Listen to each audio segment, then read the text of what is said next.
എല്ലാവർക്കും നമസ്കാരം. മൗനമൊഴികളിലേക്ക് സ്വാഗതം. ഞാൻ അപ്സര ഭാനുമതി.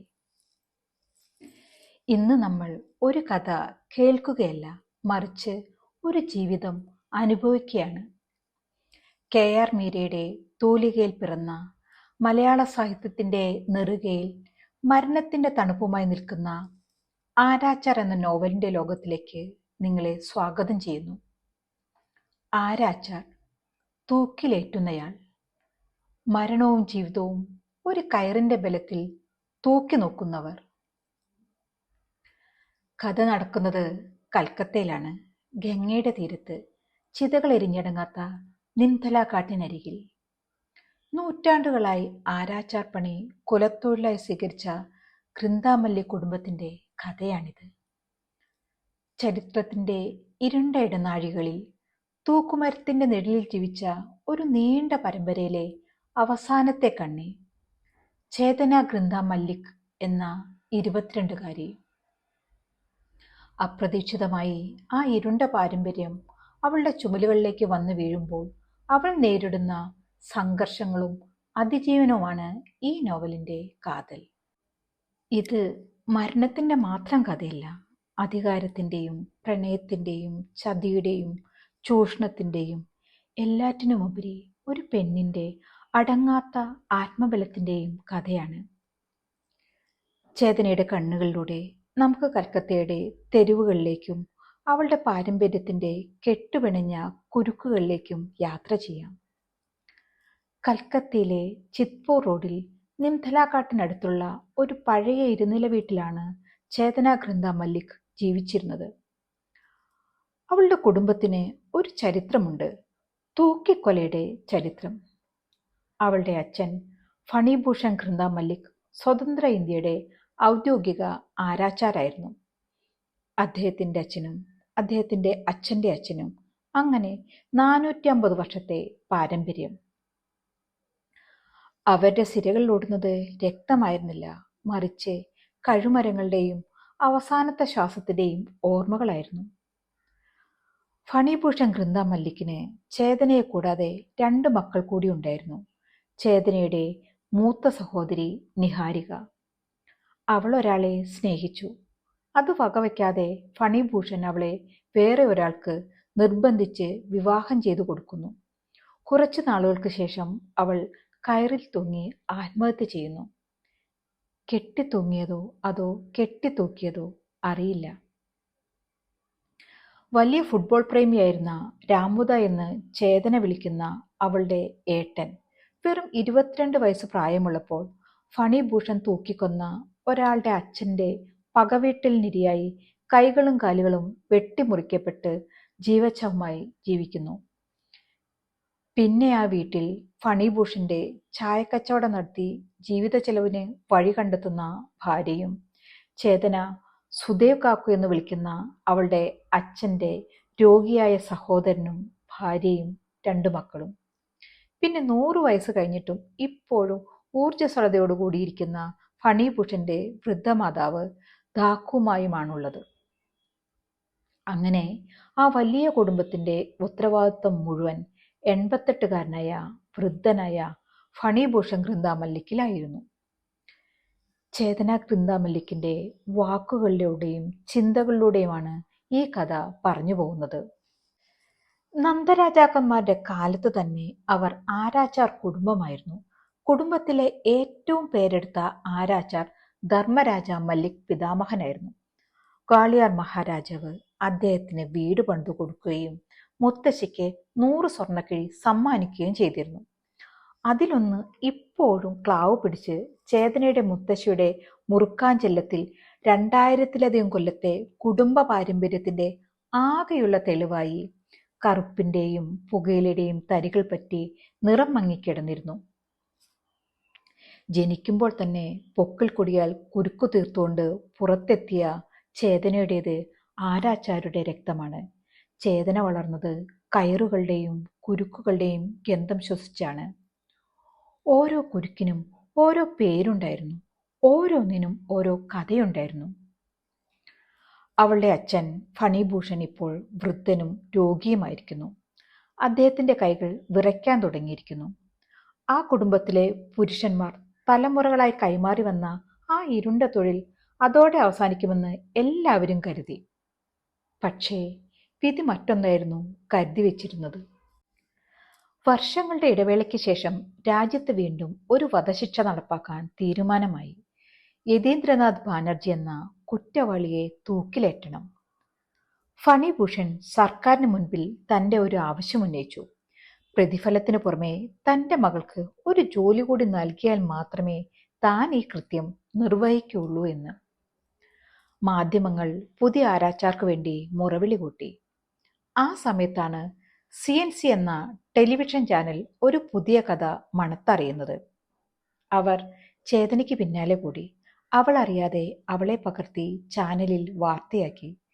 ഫണിഭൂഷൺ തന്റെ ഈ മകളെ ജോലി ഏൽപ്പിക്കാൻ ആഗ്രഹിക്കുന്നു എന്ന മട്ടിൽ CNC TV-യിൽ വാർത്ത വായിക്കുന്ന സജീവ് കുമാർ മിത്ര, CNC ചാനലിന്റെ മിടുക്കനായ പത്രപ്രവർത്തകൻ. ചേതനയുടെ ചിന്തകളിലൂടെ എനിക്ക് അയാളോട് ആ നിമിഷം തന്നെ ആകർഷണം അനുഭവപ്പെട്ടു. നല്ല ഉയരവും സമൃദ്ധമായ കോലൻമുടിയും നീണ്ടുയർന്ന മൂക്കും അയാളുടെ പ്രത്യേകതയായിരുന്നു. ആ സമയത്ത് എനിക്ക് അയാളോട് തോന്നിയ വികാരത്തെയാണ് ജനം പ്രണയമെന്ന് വിളിക്കുന്നതെന്ന് തിരിച്ചറിയാൻ പിന്നെയും ഏറെ കാലമെടുത്തു. ചേതനയുടെ അമ്മയ്ക്ക് സഹിക്കാവുന്നതിലും അപ്പുറമായിരുന്നു ആ വാർത്ത. ആരാച്ചാറായ തന്റെ മകളെ ആര് വിവാഹം കഴിക്കുമെന്ന് അവർ ആകുലപ്പെട്ടു. നിന്റെ തന്തയ്ക്ക് ഹൃദയമെന്ന് പറയുന്നത് പണ്ടേയില്ല, അല്ലെങ്കിൽ ആകെയുള്ളൊരു പെൺതരിയെ ഇങ്ങനെ ഒരു ജോലിക്ക് വിടുന്നതിനെ പറ്റി ചിന്തിക്കുമോ?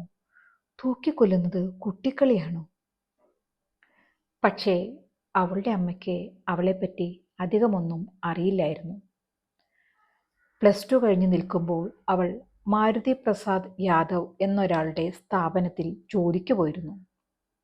ഒരിക്കൽ അയാൾ അവളെ പുറകിൽ നിന്ന് കയറി പിടിച്ചു. തന്റെ ധാവണി കൊണ്ട് പെട്ടെന്നൊരു കുടുക്കുണ്ടാക്കി അയാളുടെ കഴുത്തിലിട്ട് മുറുക്കുകയാണ് അവൾ ചെയ്തത്.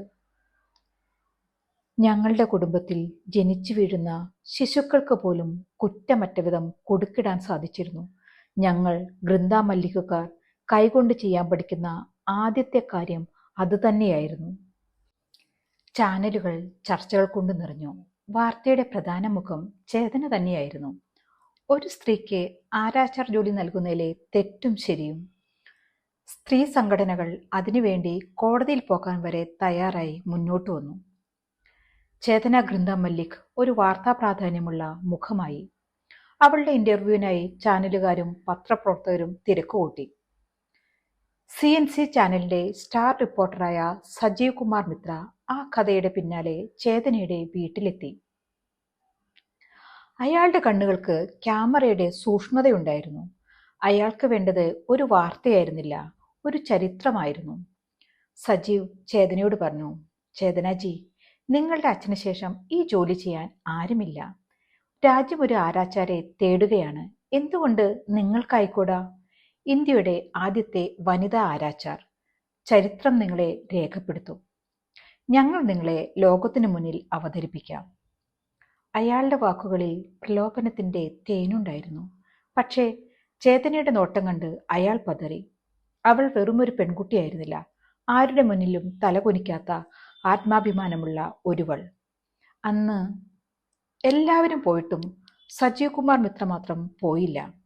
അയാളും ഫണിഭൂഷൺ ഗൃന്ദായും കൂടി മുറിയിൽ കയറി വാതിലടച്ച് മദ്യപിച്ചുകൊണ്ടിരുന്നു. സന്ധ്യ മയങ്ങിയപ്പോൾ സജീവ് കുമാർ പുറത്തു വന്ന് മുത്തശ്ശി ദാക്കുമായുമായിട്ട് സംസാരിച്ചിരുന്നു.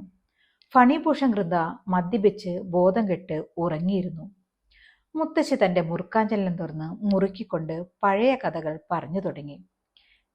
എപ്പോഴോ അടുക്കളയിൽ നിന്ന് എത്തി നോക്കിയ ചേതന കണ്ടത് സജീവ് കുമാർ മിത്ര തന്റെ സഹോദരൻ രാംദേവിന്റെ ചിത്രങ്ങൾ എടുക്കാൻ ശ്രമിക്കുന്നതാണ്.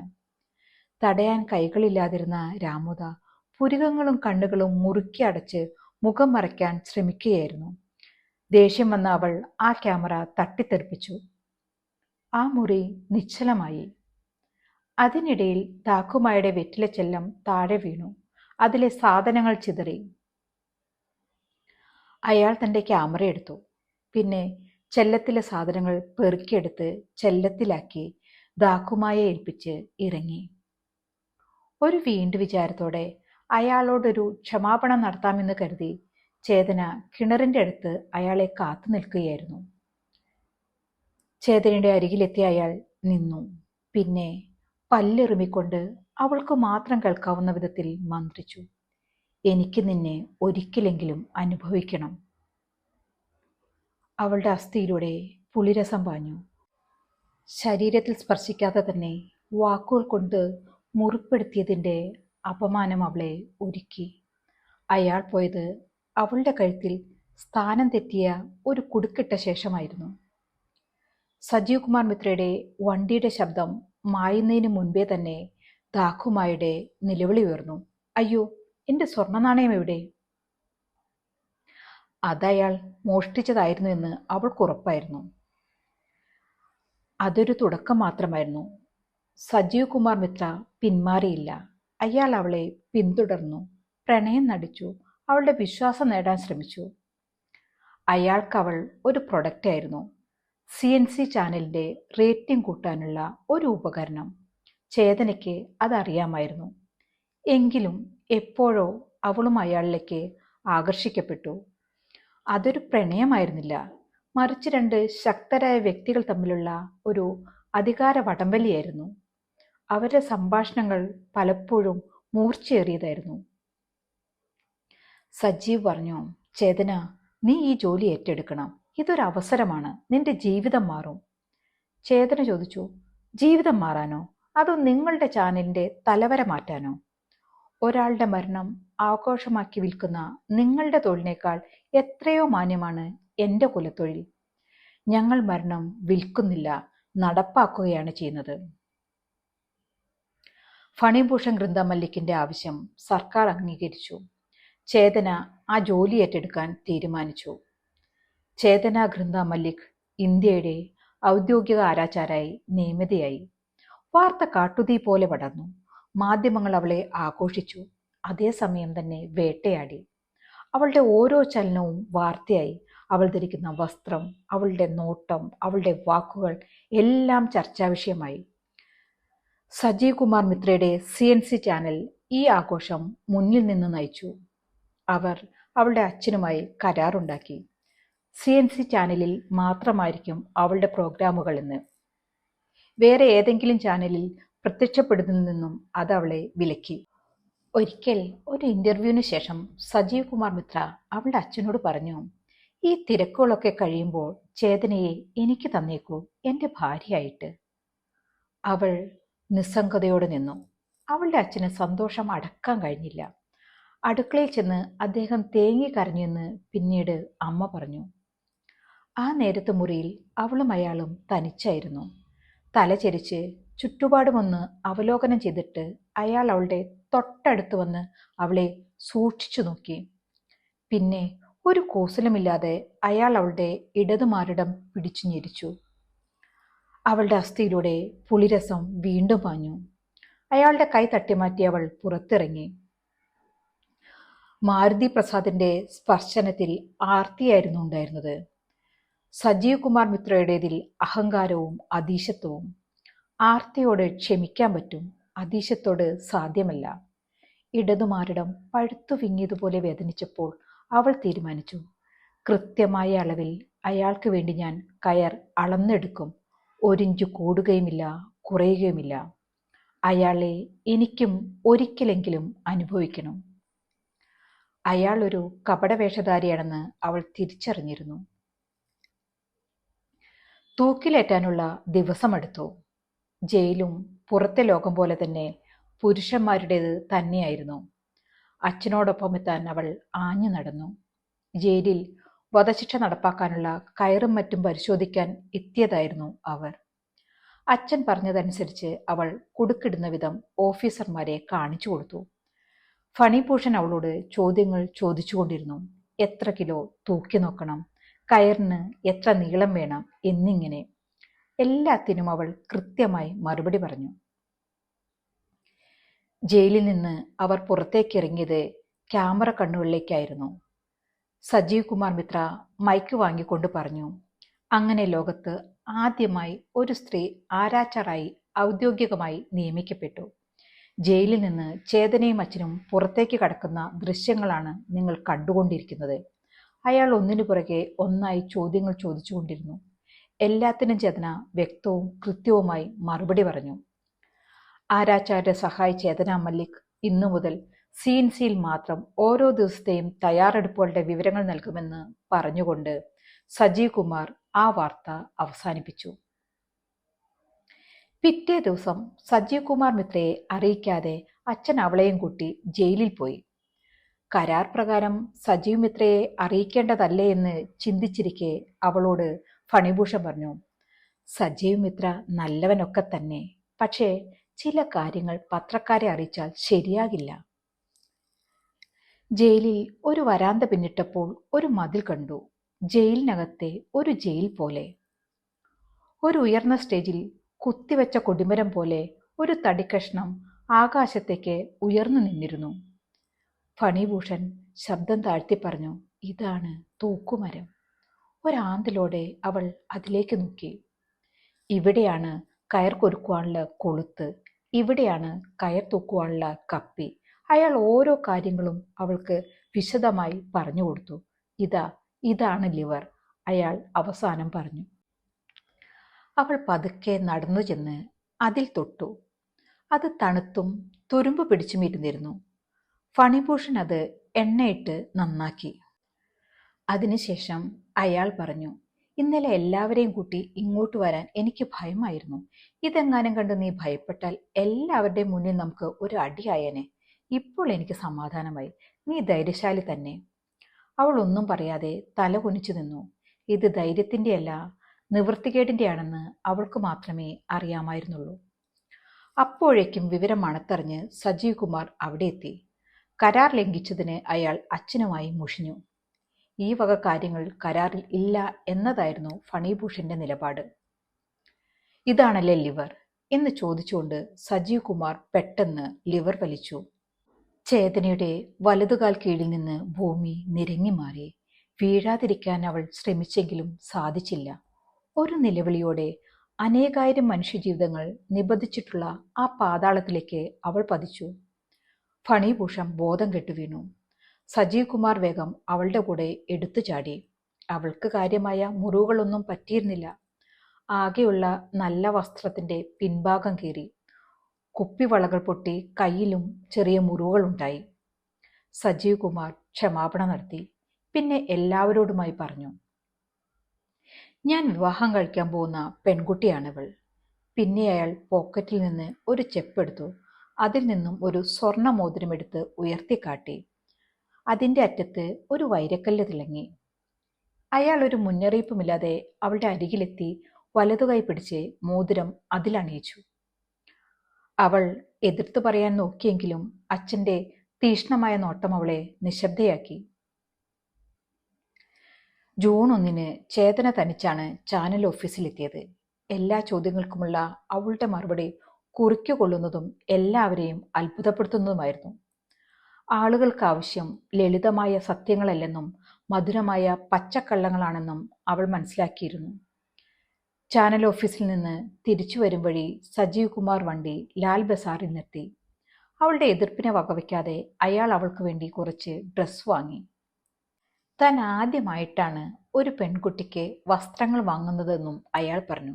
അമ്മയ്ക്ക് വസ്ത്രം വാങ്ങിക്കൊടുക്കണമെന്നുണ്ടായിരുന്നെങ്കിലും അതിനു മുൻപേ അമ്മ പോയി എന്ന് അയാൾ പറഞ്ഞപ്പോൾ ഈ മനുഷ്യനെ തനിക്ക് മനസ്സിലാകുന്നില്ലല്ലോ എന്നവൾ മനസ്സിലോർത്തു. അവൾക്ക് ആ മനുഷ്യനെ ഭയമായി തുടങ്ങി. അയാൾ വാസ്തവത്തിൽ ആരാണെന്ന് അവൾക്ക് സംശയം തോന്നി തുടങ്ങി. എനിക്ക് നിന്നെ ഒരു ദിവസമെങ്കിലും അനുഭവിക്കണമെന്ന അയാളുടെ ഭീഷണിയും അവളുടെ മാറിലെ വേദനയും തൂക്കുമരച്ചൂട്ടിലെ നിലവാരക്കുഴിയിൽ അയാൾ ഏൽപ്പിച്ച അസഖ്യം വേദനകളും ഒറ്റയടിക്കുണർന്ന് പത്തികൾ വിടർത്തി. ഫണിഭൂഷൺ ഗൃന്ദായും വേറെ ഒരു ചാനലിൽ തന്റെ അഭിമുഖം കൊടുത്തു തുടങ്ങി. ചാനലുകൾ ഏത് സംഭവവും വാർത്തയാക്കി തങ്ങളുടെ റേറ്റിംഗ് കൂട്ടുന്ന പതിവ് പരിപാടികൾ തുടർന്നു. ഇതിനിടയിൽ സജീവ് കുമാർ മിത്രയും ചേതനയും പരസ്പരം മത്സരിക്കുകയും അടുക്കുകയും അകലുകയും ചെയ്തു. ഒരു ദിവസം ചാനലിലെ ഷൂട്ടിങ്ങിന് ശേഷം അയാൾ അവളെയും കൂട്ടി ഒരു മുന്തിയ ഹോട്ടലിൽ ഉച്ചഭക്ഷണത്തിന് പോയി. അവിടെ വെച്ച് അയാൾ പറഞ്ഞു, ചെറുപ്പത്തിൽ എനിക്ക് ഒരിക്കൽ ബിരിയാണി കഴിക്കണമെന്ന് അതിയായ ആഗ്രഹം തോന്നി. കയ്യിൽ പൈസയുമില്ല. ഞാൻ ഒരു കടയിൽ കയറി ബിരിയാണി കഴിച്ചു. പൈസ കൊടുക്കാതിരുന്നത് കൊണ്ട് കടക്കാരൻ അന്ന് മുഴുവൻ ബിരിയാണി ചെമ്പ് പാത്രങ്ങൾ കഴുകിച്ചു. കൂടാതെ ശകാരിക്കുകയും അധിക്ഷേപിക്കുകയും ചെയ്തു. അവിടെ നിന്ന് ഇറങ്ങുമ്പോൾ ഞാൻ മനഃപൂർവ്വം അവിടെ വെച്ചിരുന്ന മധുരജീരകത്തിന്റെ പാത്രം തട്ടിയിട്ടു. അയാൾ എന്നെ ചീത്ത വിളിച്ചുകൊണ്ട് അതെടുത്തു വെക്കുന്ന സമയത്ത് ഞാൻ അയാളുടെ മേശവളപ്പിൽ നിന്ന് കുറച്ചു രൂപ മോഷ്ടിച്ചു. എൻ്റെ ആദ്യത്തെ പ്രതികാരം. എന്നിട്ടയാൾ ദാക്കുമായുടെ സ്വർണ്ണ നാണയം അവളുടെ കയ്യിൽ വെച്ചു കൊടുത്തു. അയാൾ അവളുടെ കൈ പതുക്കെ തഴുകിക്കൊണ്ട് പറഞ്ഞു, ഇതും എൻ്റെ പ്രതികാരമായിരുന്നു നിന്നോട്. മറ്റൊരു ദിവസം സന്ധ്യയ്ക്ക് സജീവ് മിത്ര ചേതനയും കൂട്ടി നടന്നു. ഒരു പഴയ 2 നില ഹർമ്മ്യത്തിനു മുന്നിൽ യാത്ര അവസാനിപ്പിച്ച് കൊണ്ട് അയാൾ പറഞ്ഞു, ഇതെൻ്റെ വീടാണ്. അയാൾ ചേതനയുടെ നെറുകയിൽ ചുണ്ടുകൾ ചേർത്ത് ഏതാനും നിമിഷങ്ങൾ നിശബ്ദനായി നിന്നു. നീ ഇപ്പോൾ ചിന്തിക്കുന്നത് എന്താണെന്ന് ഞാൻ പറയട്ടെ, അയാൾ മന്ത്രിച്ചു. കണ്ണുകൾ കൂമ്പി അയാളുടെ മാറിൽ ശിരസർപ്പിച്ച് അവൾ നിന്നു. ഞാൻ വേദനിപ്പിച്ചാൽ എൻ്റെ കഴുത്തിൽ എങ്ങനെ കൊടുക്കിടണമെന്ന് ശരിയല്ലേ, അയാൾ ചോദിച്ചു. അവൾ അയാളെ നോക്കി പുഞ്ചിരിച്ചു. അല്ല. അയാളുടെ നെഞ്ചിൽ തല ചായ്ച്ച് തളർന്ന ശബ്ദത്തിൽ അവൾ പറഞ്ഞു, എനിക്ക് നിന്നെ ഒരിക്കലെങ്കിലും ഒന്ന് അനുഭവിക്കണം. അയാൾ ഞെട്ടി തലയുയർത്തി അവളെ നോക്കി. അവളുടെ കണ്ണുകൾ നിറഞ്ഞിരുന്നു. കുറേ നിമിഷങ്ങൾ ആ 4 ചുവരുകൾക്കുള്ളിലെ കാടിനുള്ളിൽ അവർ നിശബ്ദരായി നിന്നു. പിന്നെ പതുക്കെ സജീവ് കുമാർ അവളുടെ കൈപ്പത്തിയെടുത്ത് തൻ്റെ ഇടത് കവളിൽ ശക്തിയായി അടിച്ചു. ഞാൻ മാപ്പ് ചോദിക്കുന്നു. അവളുടെ കണ്ണിൽ നിന്നും ഒരു തുള്ളി കണ്ണുനീർ താഴേക്ക് സാവധാനം ഒഴുകി. എങ്ങനെയാണ് ആ തകർന്ന വീട് തൻ്റേതായി തീർന്നതെന്ന് അയാൾ അവളോട് വെളിപ്പെടുത്തിയില്ല. വധശിക്ഷയ്ക്ക് ഇനി 4 ദിവസം. ആരാച്ചാർ വിലപേശൽ തുടങ്ങിയെന്ന തലക്കെട്ടോടുകൂടി പത്രങ്ങളിറങ്ങിയ ദിവസമായിരുന്നു അന്ന്. തൂക്കിക്കൊലയുടെ ദിവസം വരെ തങ്ങൾക്ക് വിലയുണ്ടാകുകയുള്ളൂ എന്ന് നന്നായിട്ടറിയുന്ന ആളായിരുന്നു ഫണിഭൂഷൺ കൃന്ദ. അതുകൊണ്ട് തന്നെ അതിനു മുൻപ് എല്ലാതും കണക്ക് പറഞ്ഞ് വാങ്ങിക്കണമെന്ന് അയാൾ തീരുമാനിച്ചു. അവസാന നിമിഷം കൂടുതൽ പണം ആവശ്യപ്പെടുന്നത് തൊഴിലിന്റെ അന്തസ്സ് നഷ്ടപ്പെടുത്തുമെന്നവൾ അച്ഛനോട് പറഞ്ഞു. വായടക്കടി എന്ന് പറഞ്ഞ അയാൾ അവളെ നിശബ്ദയാക്കി. ഇനി അയാൾ പറയാതെ ഈ വീടിന് പുറത്തേക്ക് ഇറങ്ങുകയോ ആരെങ്കിലുമായിട്ട് സംസാരിക്കുകയോ ചെയ്യരുതെന്ന് അയാൾ ആജ്ഞാപിച്ചു. അത് നമ്മുടെ കരാറിന് എതിരാണെന്ന് അവൾ പറഞ്ഞതും അവളുടെ ചെകിടിൽ പടക്കം പൊട്ടുന്ന ശബ്ദത്തോടെ അയാളുടെ കൈ പതിയുകയും ചെയ്തു. പിറ്റേ ദിവസം വളരെ ബുദ്ധിമുട്ടിയാണ് അവൾ ചാനൽ ഓഫീസിലെത്തിയത്. ബാബയോട് സംസാരിച്ച് കാര്യങ്ങൾ ശരിയാക്കിയില്ലെങ്കിൽ ഇനി വരുന്ന കാര്യം ബുദ്ധിമുട്ടായിരിക്കുമെന്നവൾ സജീവ് മിത്രയോട് പറഞ്ഞു. അന്ന് തിരിച്ചു പോകുമ്പോൾ സജീവ് മിത്ര അവളെ അയാളുടെ വീട്ടിലേക്ക് കൊണ്ടുപോയി. സോനാഗച്ചിയിലായിരുന്നു അയാളുടെ വീട്. പേശികളുടെ തെരുവ്. 2-ാം നിലയിൽ വലതുവശത്തുള്ള വാതിൽ തുറന്ന് അയാൾ അവളെ അകത്തേക്ക് ക്ഷണിച്ചു. ഇതാണ് എൻ്റെ വീട്. പക്ഷേ അയാളുടെ വാക്കുകളിൽ അഭിമാനത്തെക്കാളേറെ വേദനയായിരുന്നു തുടിച്ചു നിന്നത്. ഒരു പുരുഷൻ പ്രണയത്തിന്റെ മധുരം പുരട്ടി പിടിച്ചെഴുന്നേൽപ്പിക്കുമ്പോൾ ഭാരതീയ സ്ത്രീത്വത്തിന്റെയും സ്വാഭിമാനത്തിന്റെയും പ്രതീകമാണെങ്കിലും വിധേയയായി പോകുമെന്ന് അവൾ അമ്പരപ്പോടെ തിരിച്ചറിഞ്ഞു. കൃത്യമായും ആ നേരത്ത് അയാളുടെ മൊബൈൽ ശബ്ദിച്ചു. ഫോൺ എടുത്ത ശേഷം അയാൾ ഞെട്ടിത്തിരിഞ്ഞ് TV ഓൺ ചെയ്തു. TV-യിൽ വാർത്ത. യതീന്ദ്രനാഥ് ബാനർജി ദയ അർഹിക്കുന്നില്ല എന്ന് ഗവൺമെന്റ് തീരുമാനിച്ചു എന്നും ഇതോടെ മറ്റന്നാൾ യതീന്ദ്ര ബാനർജിയുടെ വധശിക്ഷ നടക്കുമെന്ന് ഉറപ്പായി എന്നുമായിരുന്നു. അവളുടെ കാലുകൾ കൂട്ടിക്കെട്ടിയതുപോലെ നിശ്ചലമായി. സജീവ് മിത്ര പോകാൻ തിരക്കുകൂട്ടി. വാസ്തവത്തിൽ അയാൾ തന്നെ സ്നേഹിക്കുന്നതേയില്ലെന്ന് അവൾക്ക് തോന്നി. അവർ ചേതനയുടെ വീട്ടിൽ തിരിച്ചെത്തിയപ്പോഴേക്കും അവിടം പത്രക്കാരെ കൊണ്ട് നിറഞ്ഞിരുന്നു. പക്ഷേ യതീന്ദ്രനാഥ് ബാനർജിയുടെ തൂക്കിക്കൊലയ്ക്ക് മണിക്കൂറുകൾ മാത്രം അവശേഷിക്കെ രാഷ്ട്രപതി തൂക്കിക്കൊല സ്റ്റേ ചെയ്തു. മരണത്തിന്റെയും പ്രണയത്തിന്റെയും ഈ കഥയിൽ അടുത്ത പ്രധാന വഴിത്തിരിവ് ഇതായിരുന്നു. 1 മാസത്തിനും 6 ദിവസത്തിനുമിടയിൽ പിതാവും കാമുകനും അവളെ നയിച്ച വഴികളുടെ സ്മരണകൾ അവളെ ഉറുമ്പുകളെപ്പോലെ കടിച്ചു വലിച്ചു. വിശപ്പില്ലാതെ ഭക്ഷണം കഴിക്കുമ്പോഴാണ് സജീവ് കുമാർ മിത്രയുടെ അസാന്നിധ്യമാണ് വാസ്തവത്തിൽ തന്നെ അലട്ടുന്നതെന്ന് അവൾ തിരിച്ചറിഞ്ഞത്. അപ്പോൾ സഹോദരൻ രാമുദ അവളോട് പറഞ്ഞു, നോക്ക്, കയർ കുരുക്കഴിക്കുന്നത് പോലെ നീ ഇനി സാവധാനം പഴയ ജീവിതത്തിലേക്ക് തിരിച്ചു പോകണം. സജീവ് മിത്ര ചേതനയെ ഏൽപ്പിച്ച ദാഖുമായുടെ സ്വർണ്ണ നാണയം അവൾ ദാഖുമായുടെ കിടക്കയുടെ അടിയിൽ വെച്ചിരുന്നു. പക്ഷേ അത് സുദേവിന് കിട്ടുകയും അത് അയാൾ ആർക്കോ വിൽക്കുകയും ചെയ്തു.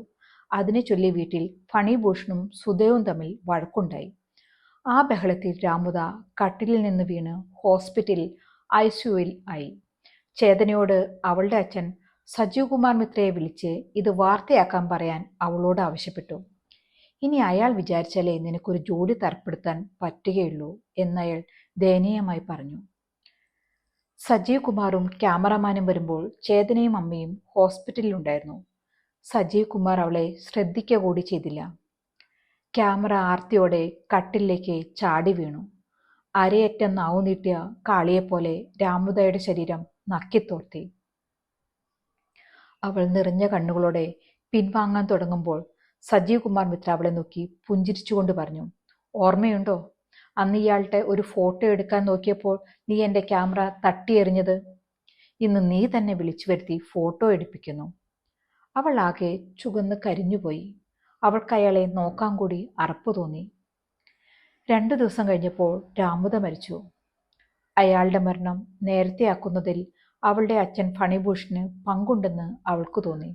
ഹോസ്പിറ്റൽ യൂണിഫോം ധരിച്ച ഒരാളുടെ കയ്യിൽ പൈസ കൊടുത്തുകൊണ്ട് എൻ്റെ മകനെ ഇങ്ങനെ നരകിപ്പിച്ച് കിടത്തരുതെന്ന് അയാളോട് പറയുന്നതും അയാൾ മേലധികാരികളോട് പറയാമെന്ന് പറഞ്ഞ് ആ പണവും കൈപ്പറ്റി പോകുന്നതും അവൾ കണ്ടിരുന്നു. രാമുദയുടെ മരണം അവളെ ആകെ മാറ്റിമറിച്ചു. അവളുടെ ചിന്തകളെ മാറ്റിമറിച്ചു. ഏത് പ്രതിസന്ധിയിലും ചിരിക്കാനും അവൾ ശീലിച്ചു. ചേതന അടിയന്തരാവസ്ഥ കാലത്ത് പോലീസുകാർ തല്ലി കാലുകൾ ഒടിച്ച മനോദയുടെ പത്രം ഓഫീസിൽ പ്രൂഫ് റീഡറായി ജോലി ചെയ്യാൻ തീരുമാനിച്ച് അദ്ദേഹത്തോടൊപ്പം കൂടി. യതീന്ദ്രനാഥ് ബാനർജിയുടെ വധശിക്ഷ മാറ്റിവെച്ചതിൽ പ്രതിഷേധിച്ച് ചില സ്ത്രീ സംഘടനകൾ ജാഥകൾ സംഘടിപ്പിച്ചിരുന്നു. അതിൽ പങ്കെടുക്കാൻ സജീവ് കുമാർ മിത്ര നിർബന്ധിച്ചുവെങ്കിലും ചേതന സമ്മതിച്ചില്ല. കുറച്ചു ദിവസങ്ങൾ കഴിഞ്ഞപ്പോൾ സജീവ് മിത്ര വീണ്ടും പതിവ് പോലെ ചേതനയുടെ വീട്ടിൽ വരാൻ തുടങ്ങി. ഒരു ദിവസം അയാൾ അവളോട് പറഞ്ഞു, എത്രയും വേഗം വിവാഹം രജിസ്റ്റർ ചെയ്യാമെന്ന് അവളുടെ അച്ഛൻ ഫണിഭൂഷൺ അയാൾക്ക് വാക്ക് കൊടുത്തിട്ടുണ്ട് എന്ന്. അവൾ പറഞ്ഞു, ബാബയുടെ തീരുമാനം അതെപ്പോഴും എൻ്റേതാകണമെന്നില്ല. സജീവ് കുമാർ അവളോട് അടുക്കാൻ ശ്രമിച്ചുകൊണ്ടിരുന്നു. അവളോട് മാപ്പ് പറഞ്ഞു. പക്ഷേ അയാളോട് പൊറുക്കാൻ അവളുടെ മനസ്സ് ഒരുക്കമായിരുന്നില്ല. അയാളുടെ ആ കപട സ്നേഹത്തിന് പിന്നിൽ ഒളിഞ്ഞിരിക്കുന്ന സ്വാർത്ഥതയും ഉദ്ദേശലക്ഷ്യങ്ങളും അവൾ തിരിച്ചറിഞ്ഞു കഴിഞ്ഞിരുന്നു. ഒരു ദിവസം സജീവ് കുമാർ ചേതനയുടെ വീട്ടിൽ വന്ന് ഫണിഭൂഷണായിട്ട് വിവാഹ കാര്യത്തെക്കുറിച്ച് സംസാരിച്ചു. അയാൾക്ക് വിവാഹത്തിലല്ല കച്ചവടത്തിലാണ് താല്പര്യം. അതുകൊണ്ട് തന്നെ ഈ വിവാഹത്തിൽ അവൾക്ക് താല്പര്യമില്ലെന്നും സജീവ് കുമാർ തന്ന മോതിരവും വളകളും തിരിച്ചു കൊടുക്കാനും അവൾ അച്ഛനോട് പറഞ്ഞു. അതിനുശേഷം സജീവ് കുമാർ ചേതനയെ കണ്ട് എല്ലാത്തിനും മാപ്പ് ചോദിക്കുകയും സുദേവ് വിറ്റുകളഞ്ഞ ദാഖുമായുടെ സ്വർണ്ണ നാണയം അവളെ തിരിച്ചേൽപ്പിക്കുകയും ചെയ്തു. ഒരു ദിവസം അവൾ മനോദയുടെ ഭവിഷ്യത്ത് എന്ന പത്രമോഫീസിലേക്ക് ഇറങ്ങുമ്പോൾ സജീവ് കുമാർ മിത്രയുടെ വീട്ടിൽ വെച്ച് പരിചയപ്പെട്ട സുശീല എന്ന സ്ത്രീയും കൂടെ അതീവ സുന്ദരിയും പ്രൗഢിയുമായ ഒരു സ്ത്രീയും കൂടി അവളെ കാണാനെത്തി. അത് സജീവ് മിത്രയുടെ അമ്മയാണെന്ന് അവർ പറഞ്ഞപ്പോഴാണ് അവൾ അറിയുന്നത്. അവർ തിരിച്ചു പോകുമ്പോൾ അവളെയും കൂടെ കൂട്ടി. അവരുടെ വീട്ടിലെത്തി സംസാരമെത്തിയെ ചേതന അവരോട് ചോദിച്ചു, സജീവ് കുമാർ ശരിക്കും നിങ്ങളുടെ മകനാണോ? ഒരാൾ തൻ്റെ അമ്മ മരിച്ചുപോയി എന്ന് പറയുന്നതിന് ഒരു കാരണം വേണ്ടേ? സജീവ് കുമാർ മിത്രയുടെ അമ്മ പൊട്ടിച്ചിരിച്ചുകൊണ്ട് അവളോട് പറഞ്ഞു, ഒരാൾ എങ്ങനെയൊക്കെ മരണപ്പെടാമെന്ന് ആർക്ക് പറയാൻ പറ്റും? ആ സമയത്താണ് മനോദ അവളെ തേടി പരവശനായി അവിടെ എത്തുന്നത്.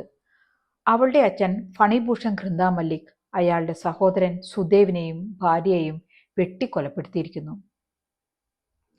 അവർ വീട്ടിലെത്തിയപ്പോഴേക്കും അവിടം പത്രക്കാരെ കൊണ്ടും ചാനലുകാരെ കൊണ്ടും നിറഞ്ഞിരുന്നു. സജീവ് കുമാർ മിത്രയും ആ കൂട്ടത്തിലുണ്ടായിരുന്നു. സഹോദരനോട് സ്നേഹമില്ലാഞ്ഞിട്ടല്ല, കുടുംബത്തിന്റെ മാനം രക്ഷിക്കാൻ അങ്ങനെ ചെയ്യേണ്ടി വന്നു എന്നാണ് ഫണിഭൂഷൺ പത്രക്കാരോട് പറഞ്ഞത്. പത്രക്കാർ ചേതനയെ സമീപിച്ചെങ്കിലും അവൾ പ്രതികരിക്കാൻ തയ്യാറായില്ല. ആളൊഴിഞ്ഞപ്പോൾ സജീവ് കുമാർ അവളുടെ അടുത്തെത്തി ചോദിച്ചു, മരണപ്പെട്ട സുദേവ് പണ്ട് ഒരു നക്സലേറ്റ് ആയിരുന്നു അല്ലേ? നേരത്തെ അറിഞ്ഞിരുന്നെങ്കിൽ അതൊരു നല്ല വാർത്തയായിരുന്നു. ഏതായാലും ഇത് വെച്ച് നമുക്ക് വേണമെങ്കിൽ നിന്റെ ബാബയെ രക്ഷിക്കാൻ നോക്കാം. അയാൾ ഒരു മാവോയിസ്റ്റ് ആയിരുന്നു എന്ന് ചേതന ഒരു സ്റ്റേറ്റ്മെന്റ് കൊടുത്താൽ മതി. അവൾ ഒന്നും പറയാതെ അകത്തേക്ക് കയറി. അമ്മ അവളോട് പറഞ്ഞത് സുദേവിന്റെ ഭാര്യ ശ്യാമളീതി ഓടിക്കിതച്ച് വീട്ടിലെത്തി. അലറി വിളിച്ചു പിന്നാലെ വന്ന ഫണിഭൂഷൺ അവളുടെ തലമുടി കൊത്തിന് പിടിച്ചു. അവൾ അയാളുടെ മുഖത്ത് കാർക്കിച്ചു തുപ്പി. അപ്പോൾ ഫണിഭൂഷൺ വെട്ടുകത്തിയെടുത്ത് അവളെ വെട്ടി. തടയാൻ ചെന്ന സുദേവിനെയും അയാൾ വെട്ടി വീഴ്ത്തി. മജിസ്ട്രേറ്റിന്റെ ചുവന്ന തുവാല താഴെ വീഴാതെ ഫണീത ആരെയെങ്കിലും കൊല്ലണമെങ്കിൽ അതിന് തക്കതായ കാരണമുണ്ടാകുമെന്ന് ധാക്കുമ ഉറപ്പിച്ചു പറഞ്ഞു. പിന്നാലെ ഓടിക്കിതച്ചു വന്ന് ആക്രമിക്കാൻ മാത്രം അച്ഛനെ പ്രകോപിതനാക്കിയത് എന്താണെന്നും അതിന് തൊട്ടു മുൻപ് അവർ എവിടെയാണ്, ഏത് സാഹചര്യത്തിലാണ് കണ്ടുമുട്ടിയതെന്നും അവൾ തലപുകഞ്ഞാലോചിച്ചു. അങ്ങനെ 451 പേരെ തൂക്കിക്കൊന്നെന്ന് അഭിമാനിക്കുന്ന ഫണിഭൂഷൺ ഘൃന്ദ മല്ലിക് ഇരട്ടക്കൊലക്കേസിൽ പ്രതിയായി. ചാനലുകാർക്ക് ചർച്ചയ്ക്ക് ഒരു പുതിയ വിഷയം കിട്ടി. ഈ സാഹചര്യത്തിൽ യതീന്ദ്രനാഥ് ബാനർജിയെ വധശിക്ഷയ്ക്ക് വിധിച്ചാൽ ചേതനയ്ക്ക് അച്ഛന്റെയും ചെറിയച്ഛന്റെയും സഹായം കൂടാതെ വധശിക്ഷ ഒറ്റയ്ക്ക് നടപ്പിലാക്കാൻ കഴിയുമോ? ഇനി ഫണിഭൂഷൺ ഇരട്ട കൊലപാതകം ചെയ്ത സ്ഥിതിക്ക് അയാൾക്കെങ്ങാനും വധശിക്ഷ വിധിച്ചാൽ അതും ചേതന നടപ്പിലാക്കേണ്ടി വരില്ലേ? അങ്ങനെ ചർച്ചയ്ക്കുമേൽ ചർച്ച. സജീവ് കുമാർ ചേതനയുടെ വീട്ടിലെത്തി. പുതിയ സാഹചര്യത്തിൽ ചേതന അച്ഛനെ ജയിലിൽ പോയി കാണുന്നത് വാർത്തയാക്കാമെന്ന് അവളെ അറിയിച്ചു. വധശിക്ഷ നീട്ടിവെച്ച ദിവസം കരാർ കാലഹരണപ്പെട്ടു എന്നും ഇനി പുതിയ കരാർ ഉണ്ടാക്കണമെന്നും കൂടുതൽ പൈസ വേണമെന്നും അവൾ ആവശ്യപ്പെട്ടു. ഫണിഭൂഷണ് ജാമ്യം കിട്ടിയ ദിവസം തന്നെ യതീന്ദ്രനാഥ് ബാനർജിയുടെ ദയാഹർജി രാഷ്ട്രപതി തള്ളിയതായുള്ള വാർത്ത വന്നു. സജീവ് കുമാർ മിത്ര വീട്ടിൽ വന്ന് ചേതനയുടെ അടുത്ത് പറഞ്ഞു, ഓഗസ്റ്റ് 14-നാണ് വധശിക്ഷ. അപ്പോഴാണ് വധശിക്ഷ നടപ്പിലാക്കാനുള്ള ഉത്തരവുമായി പോലീസ് ഉദ്യോഗസ്ഥർ വീട്ടിലെത്തിയത്. ഐജിയെ ഉടനെ കാണണം, അതുകൊണ്ട് ഉടൻ പുറപ്പെടണമെന്ന് അവർ അവളോട് പറഞ്ഞു. അവൾ ഒറ്റയ്ക്ക് ഐജിയെ കാണാൻ പുറപ്പെട്ടു. സജീവ് കുമാർ വണ്ടിയിൽ അവരെ പിന്തുടരുന്നത് അവൾ ജീപ്പിലിരുന്ന് കണ്ടു. ഐജിയുടെ മുറിയുടെ പുറത്ത് കാത്തിരിക്കുമ്പോൾ സജീവ് കുമാർ വന്നു പറഞ്ഞു, പഴയ ഐജി മാറി, പുതിയ ആളാണ് രാംനാഥ് മല്ലിക്. 2 കസ്റ്റഡി മരണ കേസിൽ പ്രതിയായിരുന്നു, സൂക്ഷിച്ചോ എന്ന്. ഐജി രാംനാഥ് മല്ലിക് അവളെ സൂക്ഷിച്ചു നോക്കിയിട്ട് പറഞ്ഞു, നീ ചെറുപ്പമാണല്ലോ, നിനക്കൊറ്റയ്ക്ക് ഒരാളെ തൂക്കിക്കൊല്ലാൻ സാധിക്കുമോ? സാധിക്കും എന്നവൾ മറുപടി പറഞ്ഞു. അയാൾ മേശപ്പുറത്തിരുന്ന ടൂൾ തടിയെടുത്ത് അവളുടെ മാറിന് നേരെ നീട്ടി. അവൾ പേടിച്ച് പിന്നോക്കം മാറി. അയാൾ ടൂൾ തടി കൊണ്ട് അവളുടെ ധാവണി ഉയർത്തി നെഞ്ചിലേക്ക് നോക്കിക്കൊണ്ട് പറഞ്ഞു, കാണട്ടെ നിന്റെ അവസ്ഥ. അയാൾ കടലാസ് ഒപ്പിട്ട് കൊടുത്തതിന് ശേഷം പറഞ്ഞു, എനിക്ക് നിന്നെ ഇനിയും ഒന്ന് കാണണം, വൈകിട്ട് ഞാൻ കാർ അയക്കാം. അതിനുശേഷം അവൾ ജയിലിൽ പോയി സൂപ്രണ്ടിനെ കണ്ടു, കയർ പരിശോധിച്ചു. മണൽചാക്ക് കിട്ടിയാൽ ഇന്ന് തന്നെ ആദ്യ പരീക്ഷണം നടത്താമെന്ന് വളരെ കാലമായി ഈ ജോലി ചെയ്യുന്ന ലാഘവത്തോടെ അവൾ പറഞ്ഞു. അതിനുശേഷം അവൾ തൂക്കുമരത്തിനടുത്തേക്ക് നടന്നു. തൂക്കുമരത്തിന് മുകളിൽ കയർ കെട്ടാൻ സ്റ്റൂളിൽ കയറി നിൽക്കുമ്പോഴും മണൽചാക്കിൽ കുരുക്കിടുമ്പോഴും അവളുടെ കൈകൾ വിറയ്ക്കുകയോ മനസ്സ് പതറുകയോ ചെയ്തില്ല. അതിനുശേഷം സൂപ്രണ്ട് അവളോട് പറഞ്ഞു, സാധാരണ വധശിക്ഷയ്ക്ക് വിധിച്ചവർക്ക് അവരുടെ അന്ത്യാഭിലാഷം സാധിച്ചു കൊടുക്കാറുണ്ട്. യതീന്ദ്രനാഥ് ആവശ്യപ്പെട്ടിരിക്കുന്നത് ചേതനയെ കാണണമെന്നാണ് എന്നറിയിച്ചു. കാണാമെന്ന് പറഞ്ഞവൾ യതീന്ദ്രനാഥിന്റെ സെല്ലിന്റെ അവിടേക്ക് നടന്നു. 3-ാം നമ്പർ സെല്ലിൽ അയാൾ ഉണ്ടായിരുന്നു. യതീന്ദ്രനാഥ് തന്റെ അവസാന ആഗ്രഹമായി പറഞ്ഞത് തന്റെ സഹോദരൻ കാർത്തിക്കിനെ ചേതന വിവാഹം കഴിക്കണമെന്നായിരുന്നു. അത് നടക്കുന്ന കാര്യമല്ലെന്ന് അവൾ അപ്പോൾ തന്നെ പറയുകയും ചെയ്തു. തിരിച്ചെത്തിയപ്പോൾ സജീവ് കുമാർ എന്താണ് യതീന്ദ്രനാഥ് ആവശ്യപ്പെട്ടത് എന്നറിയാനുള്ള ആകാംക്ഷയിലായിരുന്നെങ്കിലും ചേതന പറഞ്ഞു, ഞാൻ നിങ്ങളുടെ ഓഫർ സ്വീകരിക്കുന്നു, 10,000 രൂപ. ഞാൻ പറയുന്നതും ചെയ്യുന്നതും ഒക്കെ നിങ്ങൾ ഷൂട്ട് ചെയ്തോളൂ എന്ന്. അന്ന് ചാനലിൽ സജീവ് കുമാർ മിത്രയുടെ ചോദ്യങ്ങൾക്ക് മറുപടിയായി ചേതന പറഞ്ഞു, ഈ വധശിക്ഷ കൊണ്ട് സ്ത്രീകൾക്കെതിരെയുള്ള അതിക്രമങ്ങൾ കുറയുമെന്ന് ഞാൻ കരുതുന്നില്ല. ഇന്ന് ഞാൻ ജയിലിലേക്ക് പോകും മുൻപ് ഒരു പോലീസ് ഉദ്യോഗസ്ഥൻ റൂൾ തടി കൊണ്ട് എൻ്റെ മാറിടങ്ങളിൽ കുത്തി. വൈകിട്ട് വണ്ടി അയക്കും, ചെല്ലണമെന്ന് ഭീഷണിപ്പെടുത്തിയിട്ടുമുണ്ട്. ഉദ്യോഗസ്ഥൻ ആരാണെന്ന് എന്തുകൊണ്ട് വെളിപ്പെടുത്തുന്നില്ല എന്ന ചോദ്യത്തിന് താൻ മനുഷ്യരുടെ നന്മയിൽ വിശ്വസിക്കുന്നു എന്നും ഇതൊരു താക്കീതാണ്, ഇനിയും ഉപദ്രവം തുടർന്നാൽ പേര് വെളിപ്പെടുത്തുമെന്നും അവൾ പറഞ്ഞു. തിരിച്ച് വീട്ടിലെത്തിയപ്പോൾ ഫണിഭൂഷൺ ദേഷ്യത്തിലായിരുന്നു. അയാളോട് ആലോചിക്കാതെ ചേതന കാര്യങ്ങൾ തീരുമാനിക്കുകയും പ്രവർത്തിക്കുകയും ചെയ്തത് അയാൾക്ക് ഇഷ്ടപ്പെട്ടില്ല. അച്ഛന്റെ സഹായമില്ലാതെ വധശിക്ഷ നടപ്പാക്കാൻ അവൾക്ക് കഴിയില്ല എന്ന് ഗവൺമെന്റിനോട് പറയാൻ ഫണിഭൂഷൺ ചേതനയെ നിർബന്ധിച്ചു. പക്ഷേ ചേതന അതിന് തയ്യാറല്ലായിരുന്നു. അവൾക്കൊരു ആരാച്ചാറാണ് ആകേണ്ടിയിരുന്നത്, അല്ലാതെ ആരാച്ചാരുടെ മകളോ സഹായിയോ അല്ലായിരുന്നു. അതിനുശേഷം ഫണിഭൂഷൺ ചാനലിൽ നിന്ന് കിട്ടിയ പണം ആവശ്യപ്പെട്ടു. കാക്കിമയെ കൊന്നത് എന്തിനെന്ന് പറയാതെ പൈസ തരില്ലെന്ന് ചേതന തറപ്പിച്ചു പറഞ്ഞു. അവളുടെ കഴുത്തിന് കുത്തിപ്പിടിച്ച് ഉപദ്രവിച്ചുവെങ്കിലും അവസാനം തലയ്ക്ക് കയ്യും കൊടുത്തിരുന്ന് അയാൾ പറഞ്ഞു, ഒരു വേശ്യയെ, അനുജത്തിയെ കാണാൻ എനിക്കാവില്ല. ഞാൻ അവളെ കാളിക്കട്ടിൽ കാണാൻ പാടില്ലാത്തൊരു സ്ഥലത്ത് വെച്ച് കണ്ടു. അത് കേട്ട ഫണിഭൂഷന്റെ ഭാര്യ പറഞ്ഞു, അവൾ അങ്ങനെ ചെയ്തത് സുദേവിന്റെ ചികിത്സയ്ക്ക് വേണ്ടി പണം ഉണ്ടാക്കാനാണ്. മൂത്രം പോകാതെ ദേഹം മുഴുവൻ നീരുകെട്ടി വേദനിക്കുന്നത് കാണുമ്പോൾ അയാളുടെ സ്ഥാനത്ത് നിങ്ങളാണെങ്കിൽ ഞാനോ അല്ലെങ്കിൽ ഇവളോ ആ പണിക്ക് പോകേണ്ടി വന്നേനെ. ഫണിഭൂഷൺ ഒന്നും പറയാതെ അകത്തുപോയി. ഏങ്ങലടിച്ച് കരയുന്നത് ചേതനയ്ക്ക് കേൾക്കാമായിരുന്നു. ചേതന ചാനലിൽ തനിക്ക് പോലീസ് ഓഫീസറിൽ നിന്നുണ്ടായ അതിക്രമത്തെക്കുറിച്ച് പറഞ്ഞത് ഇതിനകം തന്നെ വലിയ വാർത്തയായി. അവളെ വധശിക്ഷ കഴിയും വരെ ജയിലിൽ തന്നെ താമസിപ്പിക്കാൻ അടിയന്തര ഉത്തരവിറക്കി. ചേതന തനിച്ച് ജയിലിലേക്ക് പുറപ്പെട്ടു. അച്ഛനും ദാഖുമായും അവളെ അനുഗ്രഹിച്ചു യാത്രയാക്കി.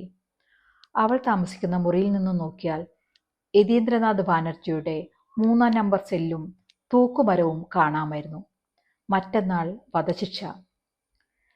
പിറ്റേ ദിവസം കാലത്ത് യതീന്ദ്രനാഥ് കാളിപൂജ ചെയ്തു.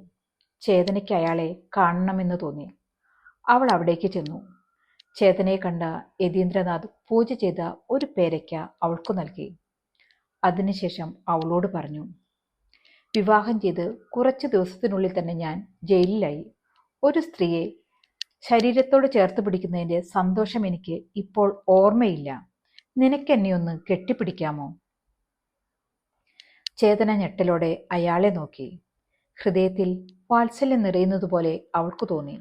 അവൾ മുന്നോട്ട് നീങ്ങി നിന്ന് അയാളുടെ ചുമലിൽ കൈവച്ചു. എങ്കിലും അയാൾ ചേർത്തണച്ചപ്പോൾ അവൾക്ക് ചിരി വന്നു. ആരാച്ചാർ കൊലയാളിയെ പരിരംഭണം ചെയ്യുന്നു. അയാൾ എല്ലാവരെയും നോക്കി സന്തോഷത്തോടെ ചിരിച്ചു. എനിക്കിനി സന്തോഷത്തോടെ പോകാം. എൻ്റെ എല്ലാ ആഗ്രഹവും സാധിച്ചു. യതീന്ദ്രനാഥ് തൻ്റെ റേഡിയോ ചേതനയ്ക്ക് സമ്മാനിച്ചു. അന്ന് ഭക്ഷണം കഴിക്കുമ്പോൾ അതൊക്കെ തൻ്റെ അവസാനത്തെ ഭക്ഷണമാണെന്ന് അയാൾ പറഞ്ഞുകൊണ്ടിരുന്നു. അന്ന് രാത്രി പോലീസ് ഓഫീസർ അവളോട് പറഞ്ഞു, പുലർച്ചെ 2 മണിക്ക് ഉണരണം. 4:30 മണിക്കാണ് കൃത്യം. ഉറങ്ങിപ്പോകരുത്. 2 മണിക്ക് ചേതന എഴുന്നേറ്റ് കുളിച്ചു. ദാഖുമായും അച്ഛനും പറഞ്ഞു മാത്രം കേട്ടിട്ടുള്ള അവസാനത്തെ കാളിപൂജ നടത്തി. ഭഗവാൻ മഹാദേവനും മാ കാളിക്കും പുഷ്പവും മദ്യവും വിരൽ മുറിച്ച് രക്തവും അർപ്പിച്ചു. പിന്നീട് തൂക്കുമരത്തിന് ചുവട്ടിലേക്ക് നടന്നു. അഴിച്ചെടുത്ത കയർ ഒരിക്കൽ കൂടി കൊളുത്തിൽ കെട്ടി കുരുക്ക് ഭദ്രമാണെന്ന് ഉറപ്പുവരുത്തി. അപ്പോൾ 3-ാം നമ്പർ സെല്ലിന്റെ ഇരുമ്പുവാതിൽ ശബ്ദത്തോടെ തുറന്നു. അവൾ നോക്കി നിൽക്കെ പുതിയ വെള്ള വസ്ത്രങ്ങൾ ധരിച്ച് യതീന്ദ്രനാഥ് ബാനർജി വരാന്തയിലേക്ക് ഇറങ്ങി. IG മല്ലിക്കും ജയിൽ സൂപ്രണ്ടും മജിസ്ട്രേറ്റും ജയിലറും അയാൾക്ക് മുന്നിലും പോലീസുകാർ ചുറ്റുമായി നിന്നു. പിന്നെ ആ സംഘം സാവധാനം തൂക്കുമരത്തിന് നേരെ നടന്നു. ഈ ജീവിതത്തിലെ അയാളുടെ അവസാനത്തെ ചുവടുകൾ. യതീന്ദ്രനാഥ് പ്ലാറ്റ്ഫോമിലേക്ക് കയറുമ്പോഴേക്കും ചേതന കുടുക്ക് തയ്യാറാക്കി കഴിഞ്ഞിരുന്നു. ആ കൂട്ടത്തിൽ സജീവ് കുമാർ മിത്ര കൂടി ഉണ്ടായിരുന്നുവെങ്കിലെന്നവൾ ആഗ്രഹിച്ചു. ജയിലർ അവളുടെ അടുത്ത് വന്ന് കയർ കഷ്ണം അവളുടെ നേരെ നീട്ടി. പുള്ളി തൂക്കുമരത്തിന് താഴെ എത്തിയാൽ പിന്നെ അരനിമിഷം കൊണ്ട് കൈകൾ കയറുകൊണ്ട് കെട്ടണമെന്നും കാലുകൾ തുകൽ സ്റ്റാപ്പിട്ട് മുറുക്കണമെന്നും അച്ഛൻ പറയാറുള്ളത് അവളുടെ കാതുകളിൽ മുഴങ്ങി. അവൾ യതീന്ദ്രനാഥിന്റെ കൈകൾ കൂട്ടിക്കെട്ടുമ്പോൾ അയാൾ ചോദിച്ചു, എന്തിനാണ് എൻ്റെ കൈകൾ കൂട്ടിക്കെട്ടുന്നത്? സ്വതന്ത്രവും നിവർന്നതുമായ കൈപ്പത്തി ഒരായുധമാണ്. കാലുകളിൽ തുകൽ സ്റ്റാപ്പിടുമ്പോൾ അയാൾ വീണ്ടും ചോദിച്ചു, കാലുകളും ആയുധമാണോ? കാലുകൾ ആത്മാവിന്റെ വാഹനചക്രങ്ങളാണ്. വിഘടിച്ചാൽ യാത്ര തടസ്സപ്പെടും. അടുത്തത് പുള്ളിയെ മുഖംമൂടി അണിയിക്കുക എന്നതായിരുന്നു. ജയിൽ സൂപ്രണ്ട് യതീന്ദ്രനാഥിന്റെ അടുത്തേക്ക് നീങ്ങി വന്നു തോളിൽ കൈവച്ചുകൊണ്ട് പറഞ്ഞു, യതി, നിനക്ക് പ്രാർത്ഥിക്കണമെങ്കിൽ പ്രാർത്ഥിക്കാം. അയാൾ പറഞ്ഞു, പ്രാർത്ഥനയല്ല എനിക്ക് വേണ്ടത്, എന്നോട് എന്തെങ്കിലും സംസാരിക്കൂ. എനിക്ക് മനുഷ്യരുടെ ശബ്ദം കേൾക്കാൻ ആർത്തി തോന്നുന്നു. ചേതനാജി, നിങ്ങൾ എന്നോട് എന്തെങ്കിലും സംസാരിക്കൂ. നിങ്ങളുടെ ശബ്ദം വളരെ മധുരമാണ്. ആരാച്ചാരുടെ ജോലിയിലെ ഏറ്റവും കഠിനമായ പരീക്ഷ അതായിരുന്നു. വിയർപ്പ് തുടച്ചുകൊണ്ട് അവൾ പതുക്കെ ചോദിച്ചു, എന്താണ് ഇങ്ങോട്ട് പോരുമ്പോൾ കഴിച്ചത്? ഒരു മുറി സന്ദേശ്. അത് കഴിക്കാതെ മരിക്കാൻ എനിക്ക് മനസ്സ് വന്നില്ല. അയാളുടെ മുഖത്ത് വീണ്ടും തെളിഞ്ഞ പുഞ്ചിരി വിടർന്നു. അവൾ ശ്വാസമെടുത്തുകൊണ്ട് പറഞ്ഞു തുടങ്ങി, സത്യജിത് റേക്ക് ഏറ്റവും ഇഷ്ടമുള്ള പലഹാരമായിരുന്നു ഇത്. പിന്നെ അവൾ അതിനെപ്പറ്റി ഒരു കഥ പറഞ്ഞു. അയാൾ പൊട്ടിച്ചിരിച്ചു. ഈ കഥ കേൾക്കാതെ ഞാൻ മരിച്ചു പോയിരുന്നെങ്കിൽ എന്തൊരു നഷ്ടമായി പോയേനെ. ഒരു പെണ്ണിന്റെ കഥ കൂടി പറയൂ ചേതനാജി, അയാൾ അപേക്ഷിച്ചു. നോ, ഐജിയുടെ കടുത്ത ശബ്ദമുയർന്നു. സമയമായി യതി, വി ആർ സോറി. എന്തായാലും മരിക്കും.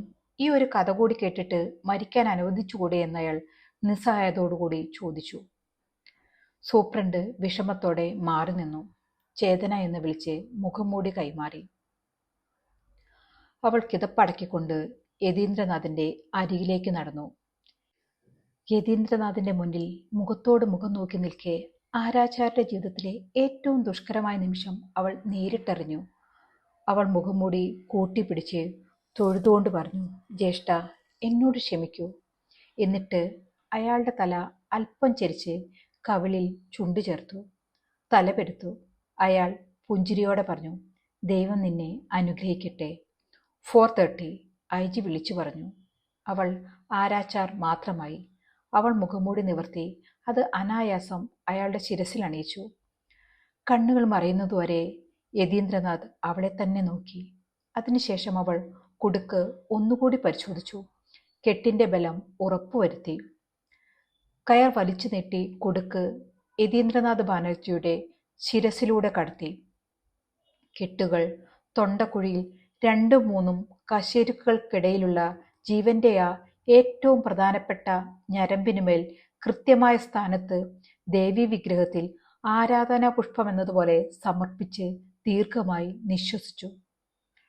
ദൈവം നിന്നെ അനുഗ്രഹിക്കട്ടെ. യതീന്ദ്രനാഥ് ബാനർജി മുഖംമൂടിക്കുള്ളിലൂടെ വീണ്ടും മന്ത്രിച്ചു. അയാളുടെ ഈ ജീവിതത്തിലെ അവസാന വാക്കുകൾ. അവൾ മിന്നൽ വേഗത്തിൽ ലിവറിന്റെ അടുത്തെത്തി മുഖം ഇടത്തേക്ക് ചരിച്ചു. അവിടെ ഐജി, മജിസ്ട്രേറ്റ്, സൂപ്രണ്ട്, ജയിലർ, മറ്റ് പോലീസുകാർ തൂക്കുമരത്തിന് പിന്നിൽ നിരന്നു നിന്നിരുന്നു. ഒരു ചുവന്ന തൂവാല താഴേക്ക് വീണു. തൂവാലയുടെ കടും ചുവപ്പ് അവളുടെ കണ്ണുകളിൽ നിറഞ്ഞു. അവൾ ലിവർ വലിച്ചു. ആ നിമിഷം അവൾ കേവലം ഒരു ആരാച്ചാർ ആയിരുന്നില്ല, അവൾ മരണത്തിന്റെ ദേവതയായിരുന്നു. പുരുഷന്മാർ മാത്രം ഭരിച്ചിരുന്ന ഒരു ലോകത്ത് അവൾ അധികാരം പിടിച്ചെടുത്തു. ഒരു കയറിന്റെ തുമ്പിൽ അവൾ ചരിത്രത്തെ തിരുത്തി എഴുതി. ആ നിമിഷം മുതൽ അവൾ വെറും ചേതനയായിരുന്നില്ല, അവൾ ആരാച്ചാർ ആയിരുന്നു. യതീന്ദ്രനാഥ് ബാനർജിയുടെ അന്ത്യകർമ്മങ്ങൾക്ക് ശേഷം ചേതന CNC ചാനൽ ഓഫീസിലെത്തി. അവിടെ എല്ലാവരും അവളെ അഭിനന്ദിച്ചു. സജീവ് കുമാർ മിത്ര സന്തോഷത്തോടെ പറഞ്ഞു, തൂക്കിക്കൊലയ്ക്ക് നല്ല ഇമ്പാക്റ്റ് ആണ്. ഇതിനകം 11 കുട്ടികൾ തൂക്കിക്കൊല അനുകരിച്ച് മരണപ്പെട്ടു. ഏതായാലും വിവാഹം നടക്കാതിരുന്നത് നന്നായി, മാർക്കറ്റ് വാല്യൂ കുറഞ്ഞേനെ. വാർത്തയിൽ ഫണിഭൂഷൺ ഗൃന്ദ മല്ലിക് തൻ്റെ കുടുംബത്തിൻ്റെ പാരമ്പര്യം മകൾ ചേതന വാനോളം ഉയർത്തിയതിൽ അഭിമാനം കൊണ്ടു. ഇരട്ട കൊലപാതകം ചെയ്ത അയാൾക്കിനി വധശിക്ഷ ലഭിച്ചാൽ അതും നടപ്പിലാക്കേണ്ടി വരിക ചേതന ആയിരിക്കേയില്ലേ എന്ന ചോദ്യത്തിന് അയാളുടെ മറുപടി ഇതായിരുന്നു, എൻ്റെ മകളോട് ഞാൻ പറയും, ചേതന, കയറിൻ്റെ അളവ് കൃത്യമായിരിക്കണം. കുടുക്കിടുമ്പോൾ തൊണ്ടക്കുഴിയിൽ കൃത്യമായി ഇടണം. ചാനൽ ഓഫീസിൽ തൂക്കുമരം പണിതു തീർത്തിരുന്നു. അവിടെ ചേതന വധശിക്ഷയുടെ പുനരാവിഷ്കരണത്തിൽ തൂക്കിലേറ്റാൻ പോകുന്നത് യതീന്ദ്രനാഥ് ബാനർജിയുടെ അനുജൻ കാർത്തിക്കിനെ ആയിരുന്നു.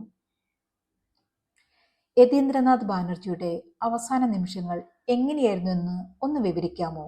ഇതാ നിങ്ങൾക്ക് വേണ്ടി ഞങ്ങൾ തൂക്കുമരവും കയറും ഒരുക്കി വെച്ചിട്ടുണ്ട് എന്ന് പറഞ്ഞുകൊണ്ട് സജീവ് കുമാർ മിത്ര ചേതനയെ തൂക്കുമരത്തിനടുത്തേക്ക് ക്ഷണിച്ചു. കയർ ചേതനയുടെ കയ്യിൽ കൊടുത്തു. അവൾ പെട്ടെന്ന് തന്നെ 13 വളയങ്ങളുള്ള മനോഹരമായൊരു കുടുക്കുണ്ടാക്കി. ഈ കയറിന്റെ നീളം നിങ്ങൾക്കാണ് പാകം എന്ന് പറഞ്ഞ് അവൾ സജീവ് കുമാർ മിത്രയെ തൂക്കുമരത്തിന് അടുത്തേക്ക് വിളിച്ചു. എന്നിട്ട് പതുക്കെ പറഞ്ഞു, ഒരിക്കലെങ്കിലും എനിക്ക് നിങ്ങളെ ഒന്ന് അനുഭവിക്കണം. അയാളുടെ മുഖം ചുവന്നു തൊടുത്തു. ഇതാണ് കുടുക്ക് മുറുകുന്ന സ്ഥലം. C2 vertebra ഒടിയണം. അയാളുടെ കണ്ണുകളിലേക്ക് ഞാൻ ആഗ്രഹത്തോടെ നോക്കി. ഞാൻ സ്നേഹിച്ച പുരുഷൻ, അയാളോടൊപ്പം ഞാൻ നടക്കാൻ മോഹിച്ച കൽക്കത്തയുടെ തെരുവുകളോടും അയാളോട് പങ്കുവെക്കാൻ മോഹിച്ച ചരിത്രവും എനിക്ക് ഓർമ്മ വന്നു. അയാളുടെ കണ്ണുകളിൽ ഭയവും എൻ്റെ മനസ്സിൽ പ്രണയവും നിറഞ്ഞു. ഞാൻ അയാളോട് പറഞ്ഞു, ഭയക്കരുത് സജീവ് കുമാർ മിത്ര, മരണം വരെ ഞാൻ നിങ്ങളോടൊപ്പം ഉണ്ടാകും. എന്നിട്ട് പെട്ടെന്ന് കൊടുക്ക് അയാളുടെ കഴുത്തിലിട്ട് സാവധാനം മുറുക്കി. പിന്നെ മിന്നൽ വേഗത്തിൽ കയർ വലിച്ചെടുത്ത് കയർ തൂക്കുമരത്തിൽ മുറുകെ കെട്ടി. സജീവ് കുമാർ മിത്ര കഴുത്തിറുക്കി പിടഞ്ഞു. ക്യാമറ ആ ദൃശ്യങ്ങൾ ആർത്തിയോടെ വലിച്ചു കുടിച്ചു. മൈക്കൂരി വലിച്ചെറിഞ്ഞ് ക്യാമറയിൽ നോക്കി പുഞ്ചിരിച്ച് തൻ്റെ പഴയ സഞ്ചിയെടുത്ത് തോളിലിട്ട് ചേതന പുറത്തേക്ക് നടന്നു. ആരാച്ചാർ എന്ന നോവൽ ഇവിടെ അവസാനിക്കുന്നു. തന്നെ വേട്ടയാടിയ മാധ്യമ സംസ്കാരത്തിൻ്റെ കഴുത്തിൽ തന്നെയാണ് അവൾ കുരുക്കിടുന്നത്. ഈ കഥ നിങ്ങൾക്ക് ഇഷ്ടമായെന്ന് കരുതുന്നു. മറ്റൊരു കഥയുമായി നമുക്ക് വീണ്ടും കാണാം. നന്ദി, നമസ്കാരം.